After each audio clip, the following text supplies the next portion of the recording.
नमस्कार, मी नागनाथ बाबर आणि आपण पाहता निर्भीड समाचार।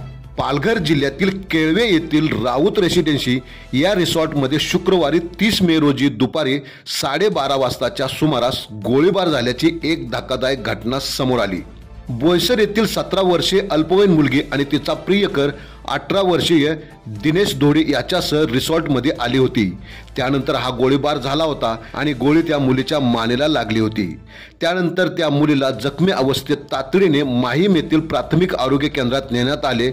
नंतर पालघर येथील खाजगी रुग्णालयातही नेण्यात आले, परंतु प्रकृती गंभीर असल्याने तिला बोईसर येथील अधिकारी लाईफलाईन या रुग्णालयात हलवण्यात आले। तिथे तिच्यावरती शस्त्रक्रिया करण्यात आली। पोलिसांनी दिनेश धोडे याला ताब्यात घेतले असून त्याच्याकडून गावठी कट्टा जप्त करण्यात आला आहे। या प्रकरणात गुन्हा दाखल करण्यात आला असून अधिक तपास सुरू आहे। पहा याविषयी पालघरचे पोलीस अधीक्षक यतीश देशमुख यांनी या घटनेबाबत दिलेली माहिती। आपण पाहत राहा निर्भीड समाचार। केळवे पोलीस स्टेशन हद्दीतील केळवे परिसरातील राऊत रेसिडेन्सी या होमस्टे या लॉजवर तिथून एक माहिती अशी मिळाली की तिथे गोळीबार झाल्याची घटना झालेली।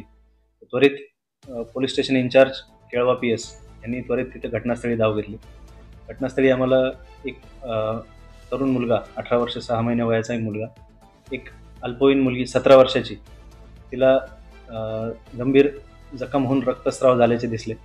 तिच्या मानेतून बंदुकीच्या गोळीतून तिला ती इंजुरी झाल्याचं दिसलं आणि त्वरित त्या मुलाला ताब्यात घेऊन ते फायरआर्म ताब्यात घेऊन त्या मुलीला त्वरित हॉस्पिटलमध्ये शिफ्ट करण्यात आलं। माहीम PHC मधून रेफर करून नंतर अधिकारी लाईफलाईन बोईसर येथे त्या मुलीला उपचाराकरता ॲडमिट करण्यात आलं। सध्या त्या मुलीवर तिथे उपचार सुरू आहेत आणि तो जो तिच्यासोबत असलेला मुलगा आहे तो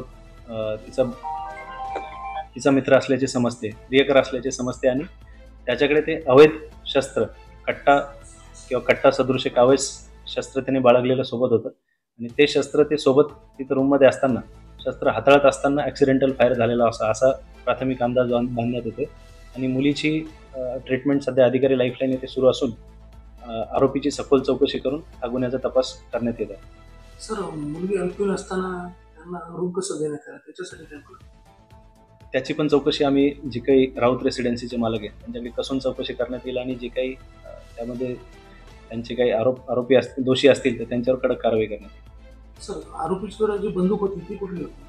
बंदूक सध्या ही गावठी बनावटीची बंदूक एक प्राथमिक रित्या दिसते, तर तिचं व्यवस्थित जप्ती करून फॉरेन्सिक सायन्स लॅबला पाठवून त्याची डिटेल घेण्यात येईल। आरोपी या ठिकाणचा आहे त्या बोईसर परिसरामध्ये मोठ्या प्रमाणात अशी गुन्हेगारी वाढलेली आहे। एक आठवड्याभरापूर्वीच एका मैदानात खुलेआम तिथे हत्या झालेली होती। तर या संदर्भात गुन्हेगारीला आळा घालण्यासाठी आपण कशा पद्धतीने पावलं उचलतो? गुन्हेगारीला आळा घालण्यासाठी 2 दिवसापूर्वीच एक ऑल आउट ऑपरेशन सुरू करण्यात आलं होतं, जेथे वेगवेगळ्या अवैध धंद्यांवर कारवाई तसेच जे रेकॉर्डवरील गुन्हेगार पाहिजे फरारी आरोपी यांच्यासाठी शोध मोहीम राबवून ही कारवाई करण्यात आली होती आणि ह्यापुढेही नेहमीच आणि खूप इंटेन्सिटीवर आपल्याला हे सर्व अवैध धंद्यांविरुद्धचे अभियान तसेच हे जे काही अवैध शस्त्र आणि अवैध धंदे करणाऱ्यांवर जास्तीत जास्त कारवाई करण्यात येईल अशी मी सर्वांना ग्वाही देतो। विशेष म्हणजे ही घटना केळवे परिसरातील रिसॉर्टमध्ये सुरक्षेच्या अभावामुळे घडलेल्या घटनांपैकी एक आहे। यापूर्वीही अशा प्रकारच्या घटना घडल्या असून स्थानिक नागरिकांनी रिसॉर्टमध्ये वयाची खातरजमा न करता खोल्या देण्याच्या प्रथेविरोधात आवाज उठवला आहे। या घटनेने पालघर जिल्ह्यातील पर्यटन स्थळावरील सुरक्षेच्या उपाययोजनांबाबत प्रश्नचिन्ह निर्माण केले आहे। आपण पाहत रहा निर्भीड समाचार।